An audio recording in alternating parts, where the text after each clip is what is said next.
Hello and happy Thursday. One of my great joys each week is the Rector's Bible study. We meet at 11 a.m. each Wednesday, and right now we're meeting on Zoom, so you can join us from wherever you are. Right now, during the season of Epiphany, we are going through the Gospel of Mark, the shortest of the four Gospels, the quickest of the four Gospels, as part of the Good Book Club, which is a Bible reading plan promoted and supported by Forward Movement, the same group that publishes Forward Day by Day, and they publish lots of other books too. Yesterday, we did chapters 3, 4, and 5, and we particularly looked at some of the healing stories that are in there as well. And we closed out at the end of chapter 5. Chapter 5 ends with two healing stories that are bound into one narrative, into one scene. And I think each one can mean something to us, but I think it's more powerful and more poignant to look at both of them together. So it's in Mark chapter 5, verses 21 to 43. And Jesus gets off the boat. He's just healed the guy who had the legion of demons, and he sends the demons into the pigs. And we can talk about that another time. He comes back across the water, and he gets out, and the leader of the synagogue, a guy named Jairus, says, "My daughter is dying. I need you to come." And so Jesus says, "Okay." Right? So there's no convincing in this. This is someone who has expressed a need, and Jesus says, "Yes, I will come." So on their way, the crowd is pressing in on them, and the crowd is just touching him all over the place. And this woman who is in need of healing, she had a bleeding disorder for 12 years, touches the fringe of his cloak, and she is made well. And then Jesus feels this power go out of him. And then he makes it to the house of the synagogue leader, and they say, "Well, the girl died."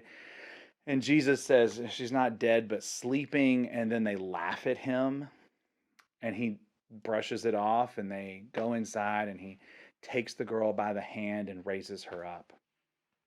What I think is so powerful in these stories is the various and sundry ways Jesus does healing. I think it's both extremes of how Jesus has healed people and heals people in these stories. And I think um, both literally and metaphorically, we can think about how Jesus offers us healing on these wide range of spectrums, right? So the first is what Jesus so often does, especially in Mark's gospel, is he touches the person, right? So the little girl, the 12-year-old who is not dead but asleep, he reaches out, he takes her hand and raises her up. In the same way, he touches other people and offers them healing as well. On the other end of the spectrum is this woman who has been bleeding for 12 years, which means she can't be a part of the synagogue because she is ritually impure, which means that anyone who was or had been in her household couldn't be a part of the synagogue because she was ritually impure, which meant that if you're not a part of the synagogue, you're not a part of the community. So she was completely and utterly an outcast. And all she did was touch the fringe of his cloak, touch the fringe of what he was wearing, and she was made well. And Jesus says, I felt this power go out of me.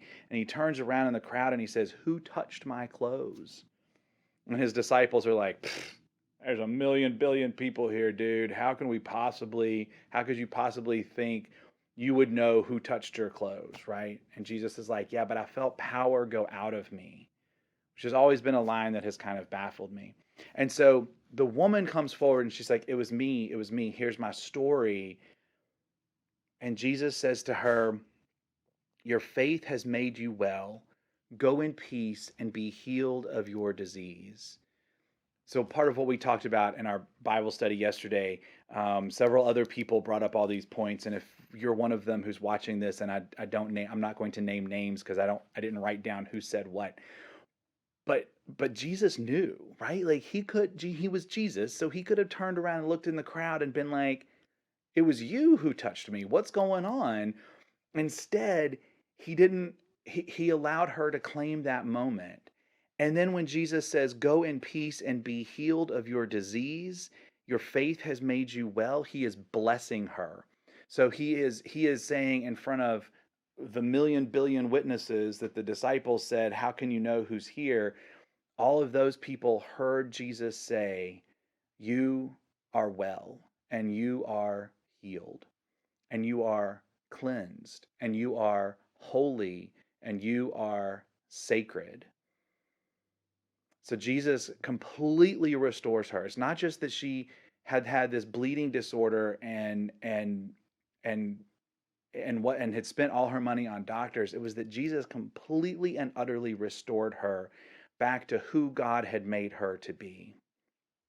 And in the same way, Jesus goes to this 12 the family of this 12-year-old girl, and he restores her as well and restores the family as well. So it makes me wonder, leaves me with this I wonder kind of question, like we're in a godly play class. Where can Jesus heal us? Where can Jesus heal those places in our community that need not only to be touched, but just need to recognize the power of Jesus in our presence? Where can that healing be offered to us as individuals where we need to feel and see the touch of Jesus, but also where we just need to know that Jesus is in our presence, and that healing presence, that healing power of Jesus in our presence can make all the difference and restore us to life. There's so much. There's so much.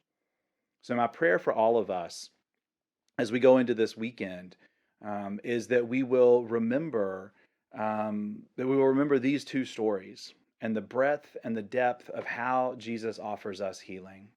And I hope and I pray that we will find ways to take advantage of that. Have a great rest of your day. Take care, wear a mask, wash your hands, and look out for one another. And God bless you.